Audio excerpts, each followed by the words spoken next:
No, not really. I think the con portion is consulting. Obviously not conning people. um,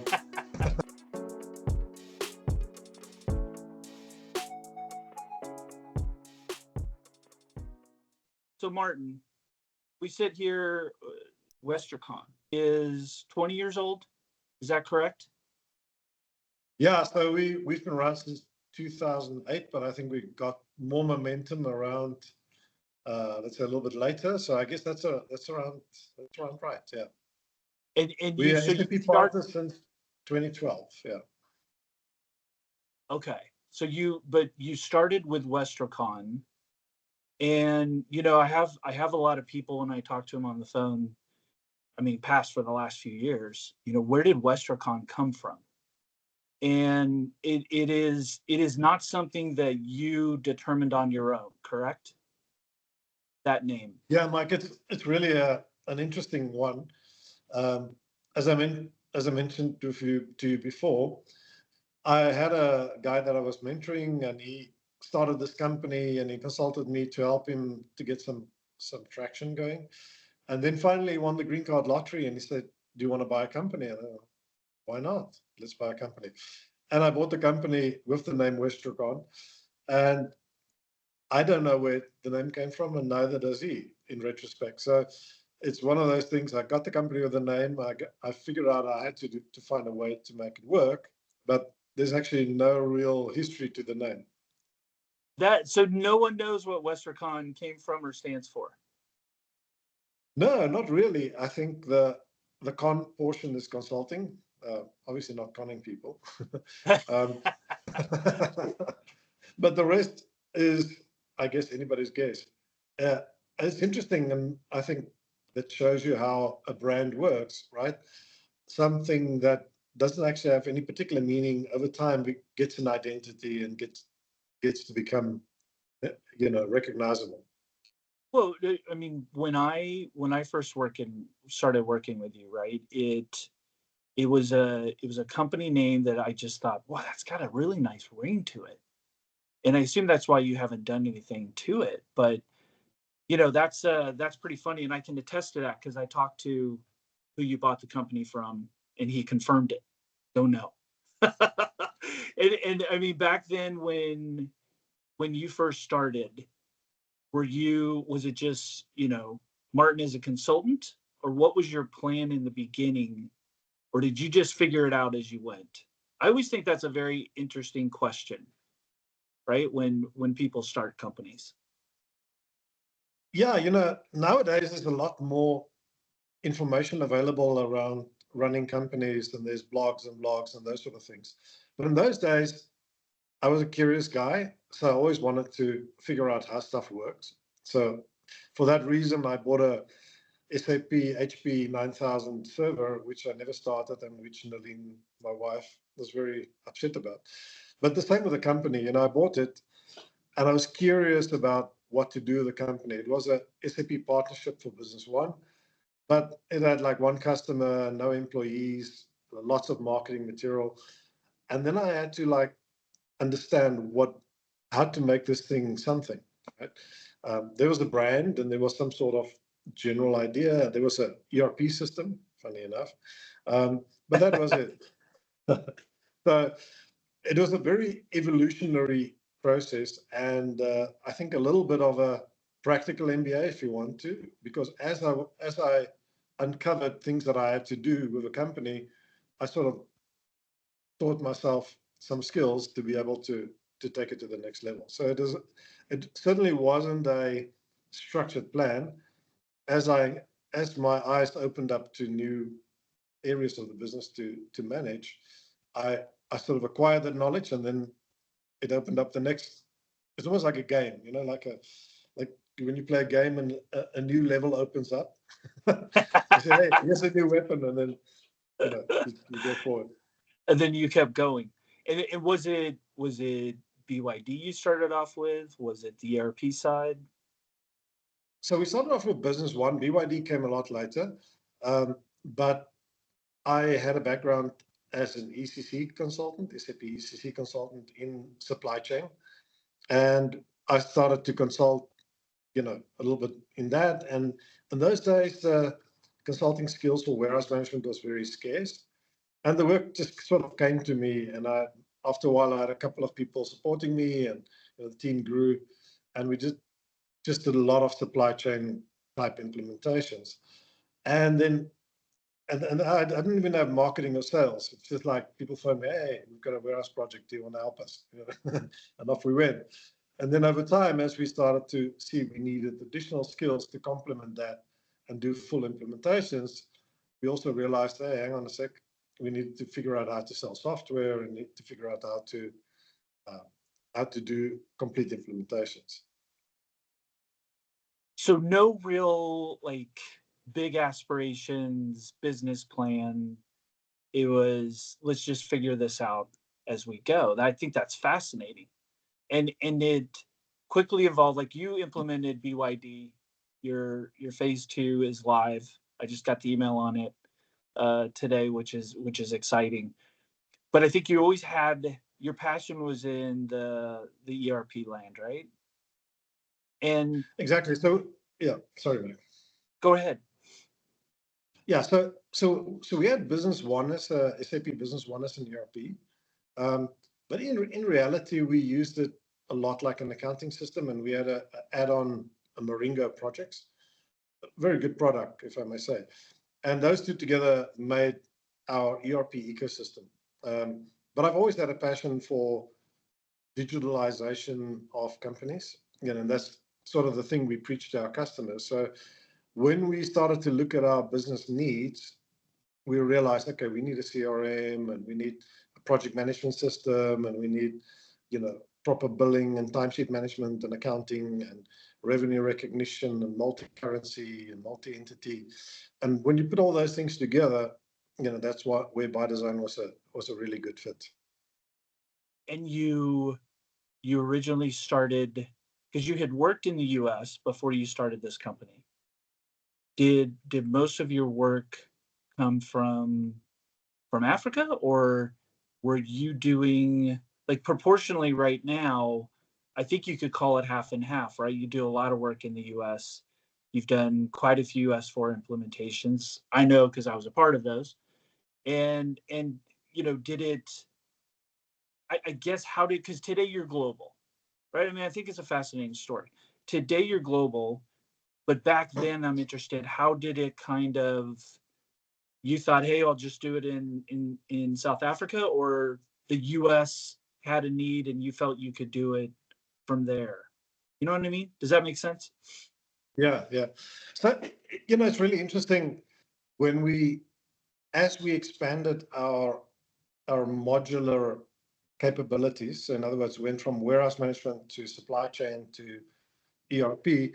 We also started to expand our reach into other countries. So we, as we became a more serious SAP partners, focusing on reselling entire implementations, initially our work was really anything we can drive to from where our office was. And then, we started to do further away because there was a need and so forth. We did some work in Africa. But because I did the work in the US, I sort of understood the US culture and how to implement there. So it wasn't a very difficult transition for me. So when the opportunity came to implement those projects in the USA, I found it quite a natural thing to do.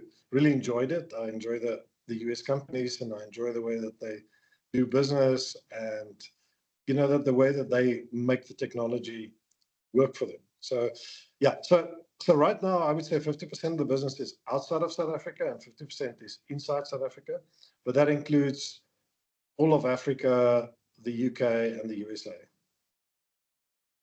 Fascinating. And so I think we've talked about this many times. So as a founder, which I don't know, I've never heard you say the word founder, but you are. You wear a lot of hats, and I think one of your biggest challenges is you're one of our best consultants, right? As far as architecture goes, people are crazy not to have you do an assessment or oversee the project, and your team always looks to you for that direction. but it's a difficult balancing act because you you we have said that before, right? When we're in the throes of it and you have 3 or 4 projects that you're heavily involved in at the same time, it's difficult to take the strategic or the tactical or the strategic or the planning part away from the tactical and the day to day and ensuring that that project is there. That's a that's a unique challenge. I think you do it well. Now you also do it by working ungodly. Your 18-hour days are not something I could do, but that just goes to your passion. But is that a difficult balance? How do you manage that? Yeah, I remember the one day when I was driving to a customer, and my day started off where I had to do scanner training for the warehouse staff on how to use the scanner and make sure that they do their job properly. And then from there on, I had a pre-sales meeting with another customer. So I was a pre-sales consultant. And then from there on, I went to a board meeting. And I was thinking, it's shop floor to boardroom in one day. It's just the hats that differ. But there's no job that is inferior or superior to another one. I enjoy all of them. The balance is really difficult. And I think because I've worked at shop floor level and I've also worked at boardroom level, I have a lot of empathy for everybody in all the different roles that they have, but I also understand the working of organizations, the supply chain, and how the things come together very intimately, and the technology that supports it. So when it comes to that solution architect role, I really enjoy it because it's the thing that makes sure that whatever we need to deliver is a coherent solution. All the parts talk to each other and so forth. And sometimes you just need a little bit of guidance to make sure that things develop as envisaged. Um, and that role, I think, is not a full-time on the project, 8 hours a day type of role. It's really a role where in 1 hour you can give the right direction to the team and they can run with it. So, but it is not completely scalable, even though the 1 hour that you may invest in the project has significant impact. It's not something that you can scale to 200 projects at a time. So there's a little bit of economies of scale, and one of the things I really want to focus on is to upskill additional solution architects, because I've been analyzing where projects fail and where we don't deliver the value that the customer was expecting. And it's really around that interaction between what the team members are doing and what the customer is expecting, and where the project activities get together, and giving the project manager some direction on what needs to be done next. And sometimes that IP is in the methodology. What activities do we need to do next to make sure we stay on track and we deliver it as planned, but at the same time solving some inter-modular questions like, I need to do this in production, but it impacts warehouse management, but at the same time, there's a sales component to it, and how do we get all of that stuff to align? So it is something that I really enjoy. I've got a passion for it, but at the same time, like you say, I've got some other hats that I also have to wear, like pre-sales, and I've also got a legal hat to wear and a compliance hat to wear for the company. I've got to look at the accounting and so forth. So it's very important to have a team and an infrastructure that can continuously support those things, that you can, with a small input, the machine can run, well directed, I would say. Absolutely. And you've put a lot of time and effort, and I think your passion is, would you say, warehouse management, supply chain? Is that where a lot of your expertise comes from? And I'm thinking of the autonomous vehicles you have going that we're putting together for one of our clients right now, which are actual, as you said, forklifts that drive themselves in the warehouse, load and unload. I just think that's fascinating where that's going. Obviously, it's changed a lot over the years, but that's your passion, right? That's your forte. Yes, my passion. I smile a bit because one day somebody caught me out, because every time I meet a team, and let's say I'm meeting a procurement team, I would say, guys, I come from a procurement background. I used to do contracts and purchasing. I really understand what you're going through. I love it. It's my passion, right?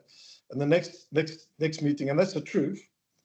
Then the next meeting I would have, it's a warehouse management thing. Like, guys, warehouse management where I've laid my foundation for SAP. I've implemented so many warehouses of any kind, automation, integration of conveyor systems, and integration with autonomous vehicles like you were talking about. That's really my passion. And the next time there's an MRP problem, and I would say, planning, I just have such a long history of planning and how you can optimize and tweak that so that you can get the right optimum stock levels and those sort of things. But one day there was somebody that was in all three of those meetings. And afterwards he put up his hand and said, yeah. I said, I'm a little confused because in all three meetings you said that that's your passion. So which one is it, right? All three areas. And I guess that's really where the solution architect portion comes in, is knitting together all of these areas I'm passionate about to make the process run. Well, and that's the key part of that, right? If you look at that supply chain project and you look at a lot of what we've done in Steerco committee meetings, the Friday meetings I think are absolutely amazing. Like we should record one so everybody knows what goes on in those, because it's where all the minds come together. Finance obviously is a very big baseline to everything and affects it all, but it's that one team working together that has to have the success of the project in mind from the start. And that's a very difficult thing.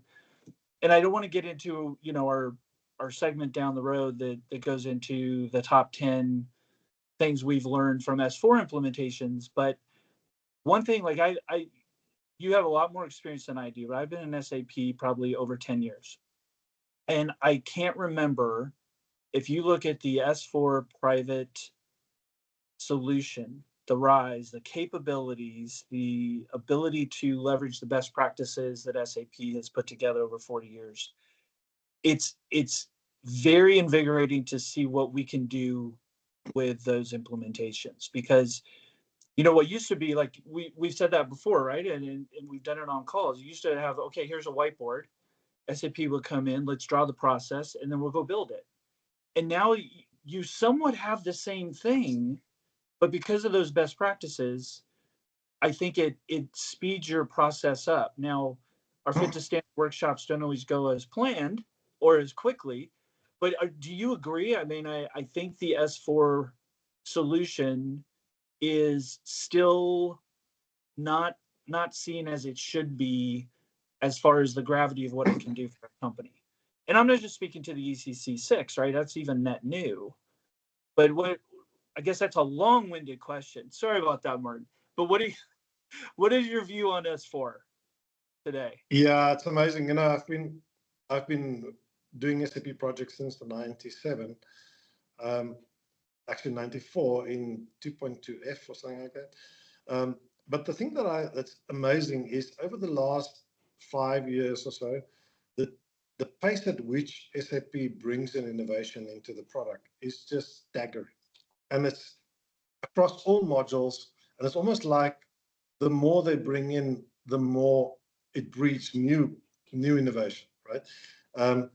And it's really hard for us to stay on top of it and to be able to bring that. But it is so exciting because all of the whole interaction of the customer with the solution has simplified. It's so much easier, it's so much more visual.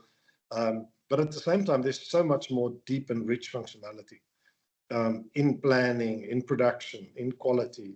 So SAP has delivered these small little innovations and then some major innovations all at the same time.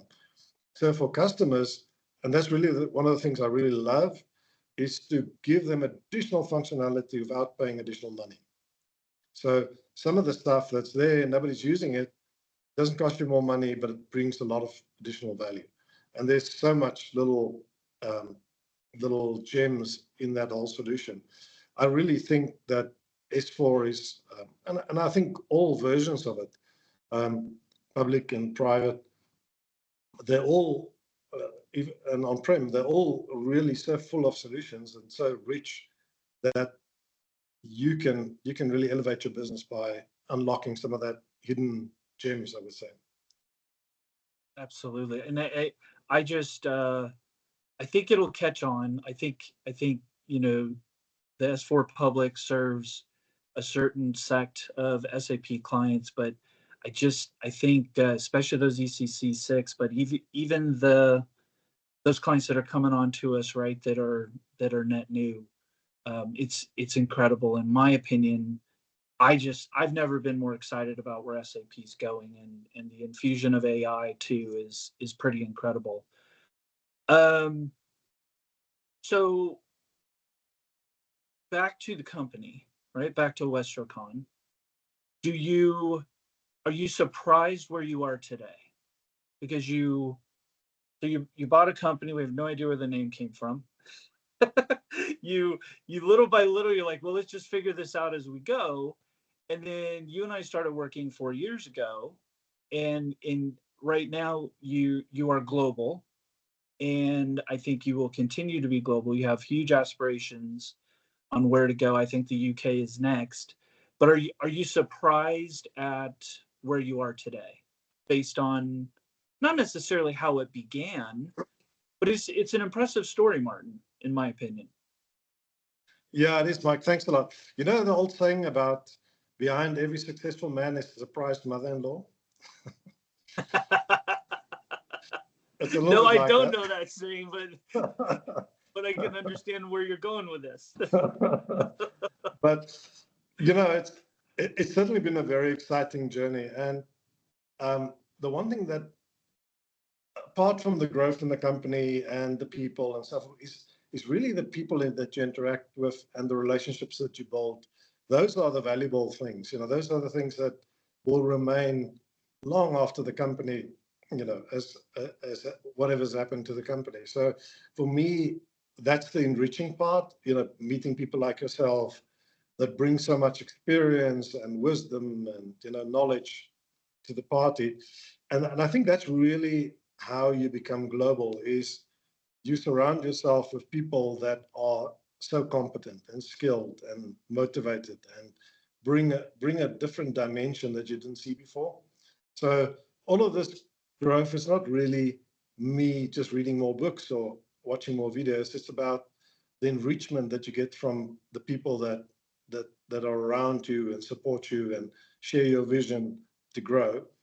And I think there's a specific place for, let's call them agile, global, smaller companies, so to speak.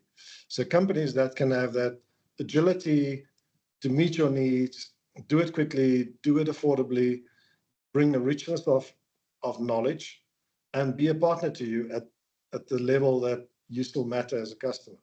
So for me, I am surprised that we are where we are, but I'm also very grateful. You know, it's not something that I take for granted, and it's also a journey that I enjoy. You know, working with people like yourself, you know, it's such an enriching experience. Well, I think you and I are believers in servant leadership, right? And to get there, you have to build an organization that allows you to be that way. And that comes from hiring the right people and those who don't need direction. I mean, we've never once micromanaged anybody. If we start to do that, we know then unfortunately that's probably time for a change in the team.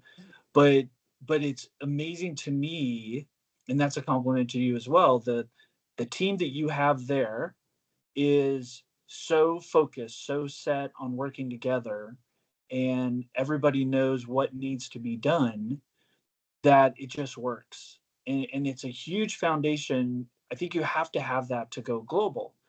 And you know, you and I have built this before in the US, and we're going about it again to a certain extent, but we have less constraints on doing it.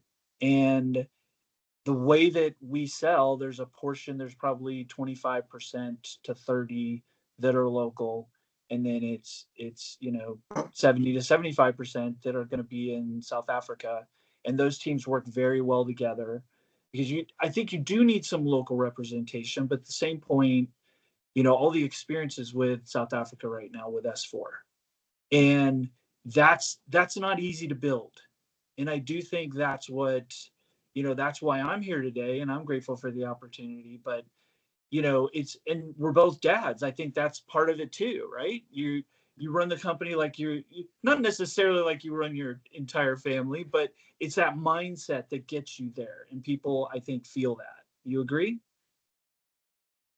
Yes, thanks, Mike. I think you really put your finger on it.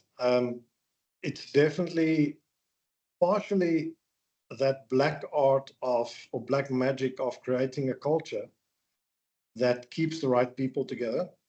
Because in the end, there is a lot of options for employees, but to create the right sort of atmosphere where everybody feels valued, work together as a team, they're all focused on delivering one end result, customer satisfaction. That's really not so easy to cultivate.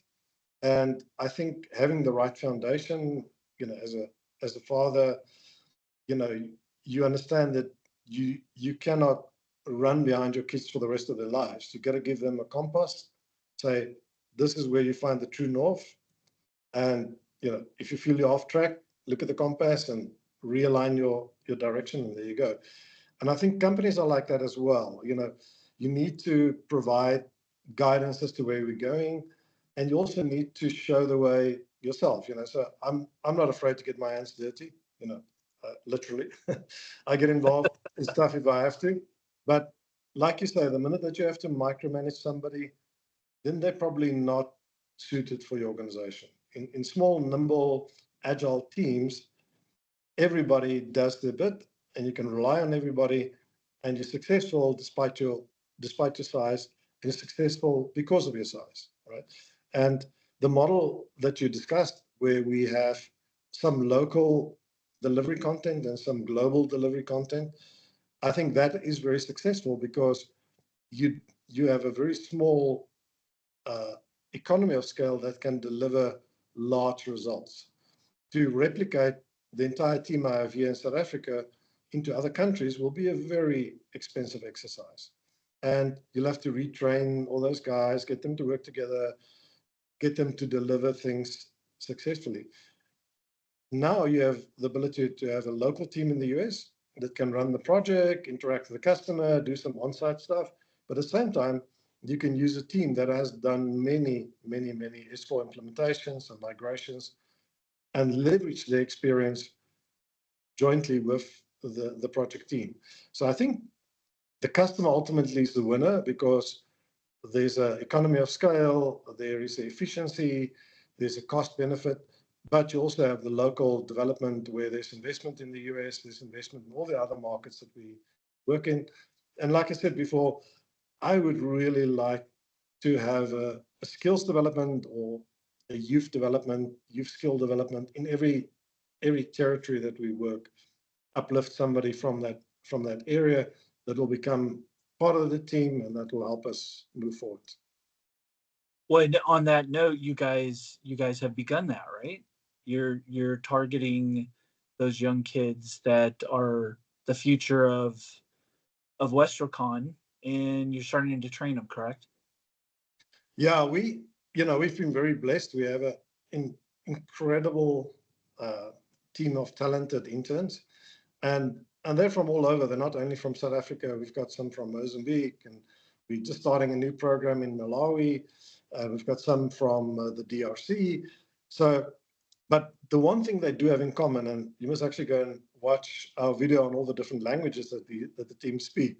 But the one thing they do have in common, and I love the new generation, they all are like sponges. They just absorb information, and you need to give them guidance, and you need to give them something that's meaningful. But what we're getting back from them is incredible.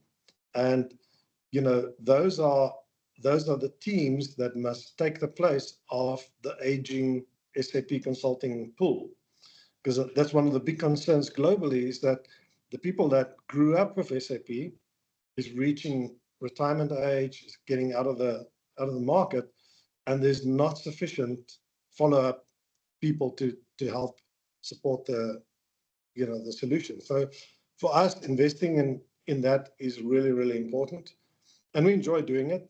And it's really incredible to see that talent of the youth. Everybody's saying generation millennials or whatever.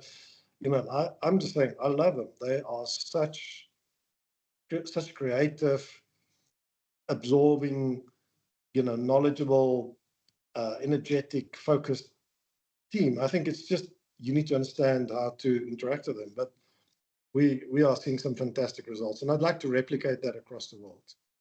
Yeah, well, I certainly have plans. You and I have talked about it doing the same here, and that will happen in short order. I'm sure. And I mean, as you pull from that pool, and I think it's a brilliant idea. You're trying, because one way I would describe our team today is, they're not just consultants, but they're consultative. So it is a very huge effort to implement, and there are aggressive timelines now. There's what SAP has done has allowed for aggressive timelines compared to what it used to be. But we did one implementation in under a year, right? I mean, that's aggressive. But part of how you do that is you have consultants that aren't afraid and are empowered to say, okay, yeah, I mean, Mr. Client, you can do that, right? We can go implement that change. But here is the ramification of doing so. It either is going to push your go live date back or not, but more importantly, it's a conversation and a back and forth, and you're not necessarily pushing back on the client. You're through that debate getting to know what it is that's important to them, where they need to go, and from that it makes each additional conversation that much easier. But it's a consultative, I think what I hear a lot is, here are your two choices, and here are the ramifications of those two choices. You have said that in Steer Code meeting. It's a perfect dad answer, right? With your kids. Here are your two choices. Which would you like, right? And that sounds a little trivial, but it's kind of true. But that's a very difficult balance that I think a lot of partners who maybe go too fast, they're too big, they don't have time to instill that in their consultants. And I know that you and I are very big on that piece. Yes, our record is 4 months. S/4HANA Greenfields, 5 company codes. I think everybody was quite taken aback that we could manage that. I'll bet. This is a project for a company that ultimately had to list, and the deadline couldn't move. So they had to list on the stock exchange in New York. So that was a really interesting one. The point that you make is very true, that the team ultimately consult to the client, understands their business, understand the business process, and say, yeah, you can do that. In the end, it's informed consent, right? You are informed of the consequences of making a decision. We're not the police or anything where we say you cannot do that, but we would strongly advise you not to do it. But if you decide that you want to do it, and you are made aware of the consequences and the impact, and you still decide you want to do it, then we believe it's a fair approach, and you make an informed decision, and you know what the pluses and the minuses are, and off you go. What we do find a lot is people don't do that, and the customer ends up in an endless cycle of custom developments that needs an enormous overhead to keep on running. And I think if the customer wants it and they decide to go with it, that's their prerogative. But we have the obligation to tell them what the impact is of doing that. And that way, I think it's an ethical approach. The customer has the choice in the end. It's their money, it's their business, and they can make a judgment call on whether they are prepared to live with that or not. But we find the customers are a lot more mature, they're a lot more informed, And they also understand the consequences of going too custom on their development. Yeah.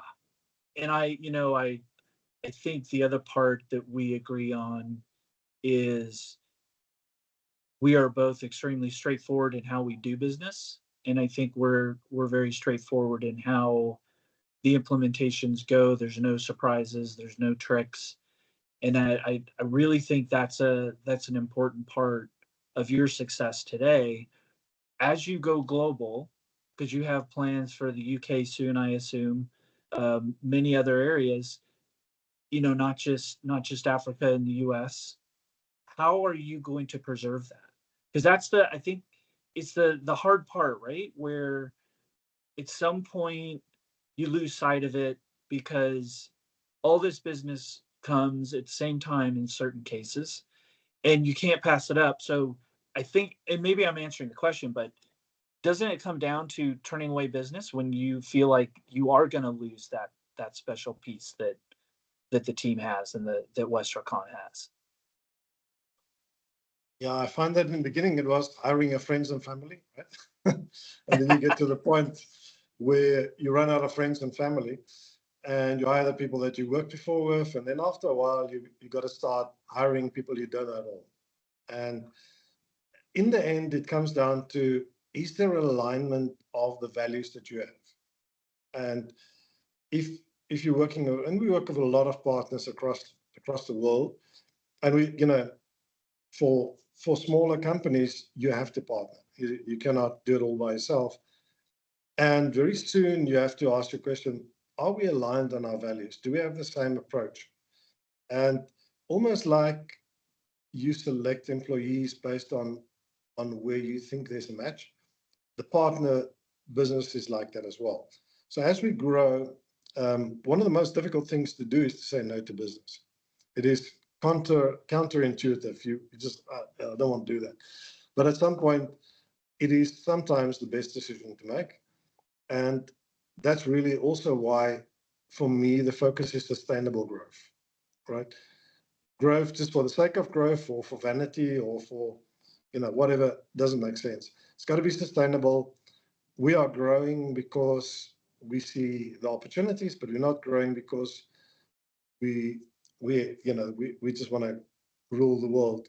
It is something that needs to make sense for us and for the customer, and you need to make sure that you can bring the core values and the culture and our way of delivery, the Westrocon way, to the customers as well. Well, that makes perfect sense, and it is counterintuitive because the other part is you want to help, you want to get that client to where they want to go. But I think that's the part that I don't think it's going to challenge you like it has many other partners, right, that are out there. And one way we've talked about doing that is we're part of the United VARs partners group, and a lot of times we can reach out to a fellow partner and work on that together. We can, in some cases, refer our client to them if we feel like there's a time element there and we need to do that. But I think that's the other piece is your model is you don't hesitate to ask for help from that United VAR group. When did you join them? And how do you feel that's been? Because I think it's a very cool thing. A lot of people don't understand or know about. Yeah, I'm going to talk in a correction, but I think it was around 2015, around about there. Okay. But it's so interesting when you asked the question. I was thinking about the first time that I went to one of these conferences, and you can imagine there's people from all across the world speaking different languages, different cultures. Every company has its own name, has its own, home territory, and so forth. So you would think there would be very little. It's almost like the United Nations of SAP VARs, right? You would think there's not a lot in common. And the funny thing is, when you look at first of all, everybody almost dressed the same. Second thing is, we all had the same values. When you have an individual discussion with one of the members, we have the same problems, we have the same challenges, but we also go about doing business the same way. And I think that's the strength of the United VAR, is that the companies that's involved with it has the same ethos. It's almost like the same company in a different country with a different name. It's almost like your own kid, yeah. If you take one of your children and you see her in a German version, but she's got the same attitude and same habits and the same, you know, looks and everything. It's almost like that. There's a familiarity between those companies, and it's one of the things I really cherish about the United VARs is that ability to bring mid-size, and it's really mid-size oriented companies. They can be very big or they can be very small, but the orientation is not large enterprise. The orientation is mid-market customers where you can have a personal relationship, and we all delivery oriented, we all SAP oriented. So that United VAR organization is so powerful. There's 100 countries represented. You can imagine when we get together, it is quite a mixture of cultures and languages and looks and tall and short and all those things, but with one common objective, one common way of doing things. We've got a code of conduct that we all align on if we have to collaborate with each other, that we follow. And that's, we've done 15 rollouts for United VAR members, and it's always been successful because of the way that we have the same approach to things. That makes perfect sense. And you were in Bangkok for the last United VARs meeting, right? Correct. Yeah, that was interesting. First time we met in Asia. In the past, we always used to meet at SAP in Waldorf, which obviously is interesting because it's at the mothership, so to speak. And in the beginning, when first time I joined, there was just like a long table with 20 people around it. Nowadays, it's a whole conference room, whole auditorium full of people. But we met in Bangkok. We had a little bit more time to spend time with some of our Asian counterparts. Very interesting, beautiful city, very hot and humid. But it was good to see everybody there. And the year before that, we met in Portugal. And this year, we're going to be meeting, next year, we're going to be meeting in Germany again. I just think that was really cool where that was last year. So this has been very helpful. What else stands out to you 20 years later that maybe surprised you that you didn't expect with Westrocon? So I think what stood out for me is that we are our own limitations, right? So when we started, I employed a guy that is actually quite sharp and he's very good at business planning and so forth. And he said to me, what about our plan for next year is to double our revenue? I'm like, that's impossible. But let's just try that, right? Let's make it an objective. At least if we half of it, it's good. And you know what happened at the end of that year? We doubled our revenue. Yeah. And the year after that, we did it again.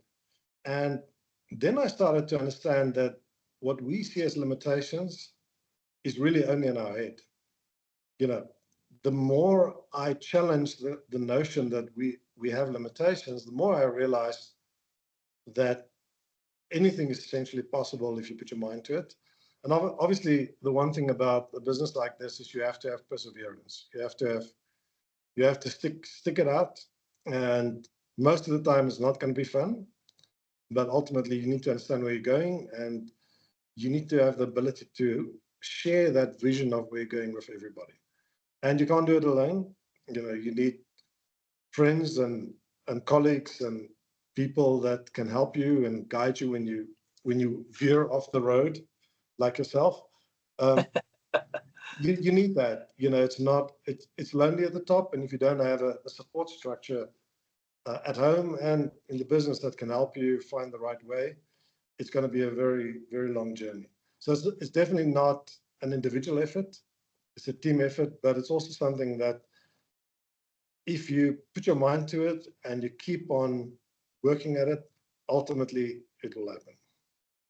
When I couldn't agree more, and I think it's safe to say that S4 Private is our future.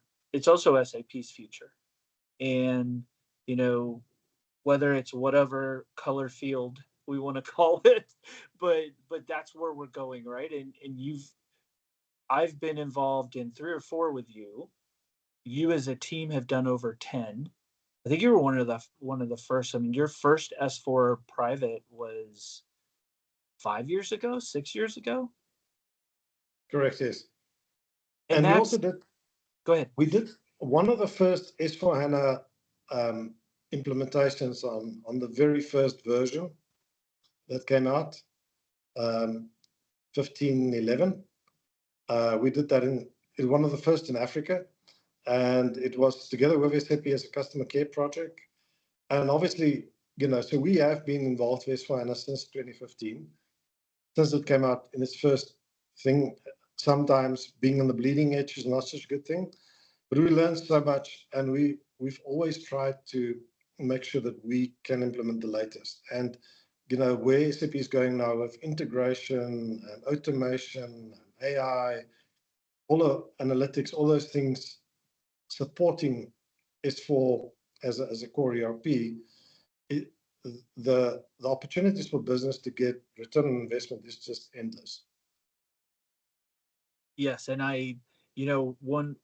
one thing that we've talked about, I think we're going to do that next. We could go a few ways with the next session, but maybe top 10 lessons learned from those S4 implementations is a good way to go. And overall, I think change management comes into play. I think data integrity is huge. There's quite a few things. The training is a big piece of it, but I think if we go one by one on what we feel like, I don't know if we'll rank them or not. Maybe we will, but they're all so close together, importance wise, for that implementation. It might help people understand. One, it's not as scary as it sounds, and two, I think that one of the biggest challenges is you understand what the system can do, and you want it to do it now, and then all of a sudden you put change orders in that are way ahead of the project, and then we're at the end of the project and going into hypercare with this. Okay, well, it was the old project, what's the new? And there's all sorts of excitement on where it can go. Like that's a sign of a good solution in my mind. Do you think that's a good way to go, and what are your thoughts on those top 10 that we discussed? I always like a list, top 5, top 10. Everybody likes it because it's structured, and you can work through them one by one. So I think it's a brilliant idea. Also, I think enriching those lessons learned of some real examples will help the people relate to it.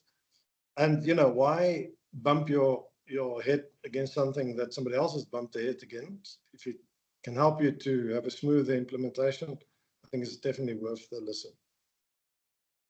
Absolutely. And the use of the best practices, I think people they underestimate the power of that, because again, it's SAP over the last 40 years putting together the best practices that have been the most successful in each area, in each module, and that is a very powerful tool, right? It even takes some AI components out, because a lot of what they give you best practices wise, also reduces the time to implementation, like we were referring to before.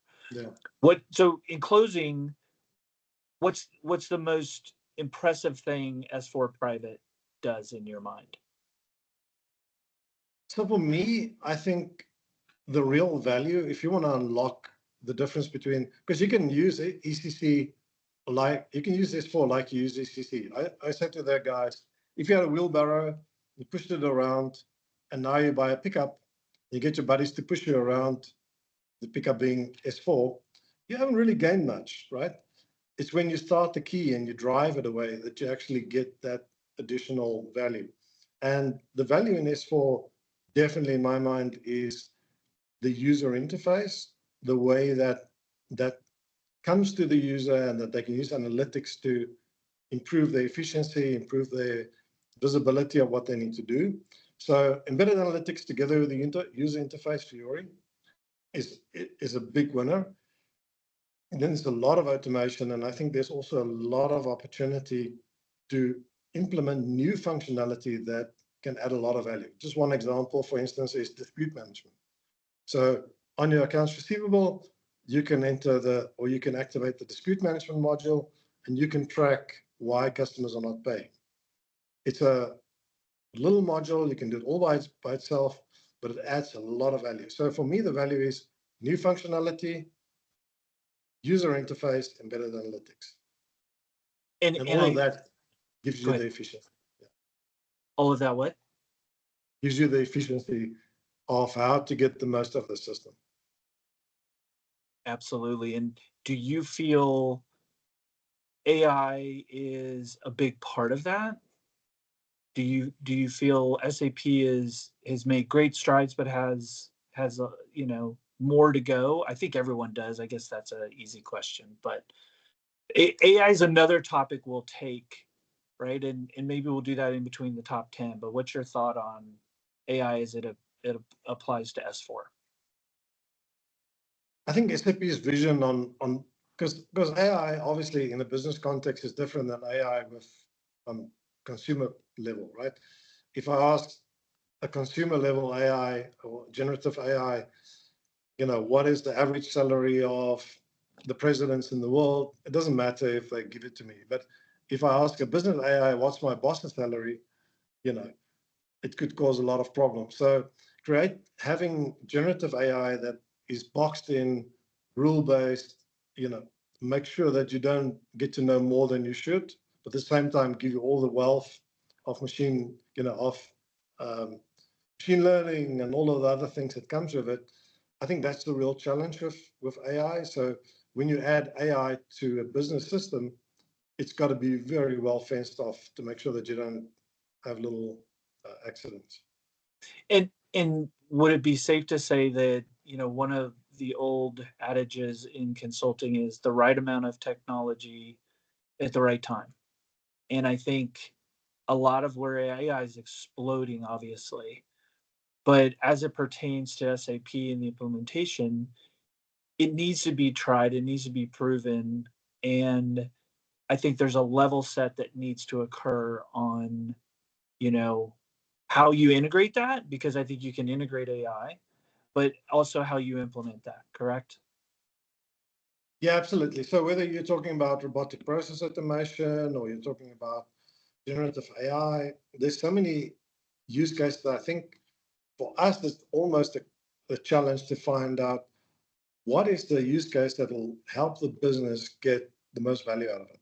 Because it's a very valuable tool, but it's got to be applied to a business problem that helps the customer solve something where they need more efficiency or they need, to just dictate to a AI, say, create a sales order for Johnny for 10 of this widget. There's limited application in there. But if you say, the customer is looking for a part that has these characteristics and can be used on this, but those sort of things, and you apply that into an AI environment to do sales or entry, maybe that's a lot more valuable. And obviously your autonomous forklifts are a prime example of how to put AI into the project. Well, good. All right. Well, if that makes sense, let's wrap this session. Very helpful for everyone. I wanted to do this, Martin, so everybody understands.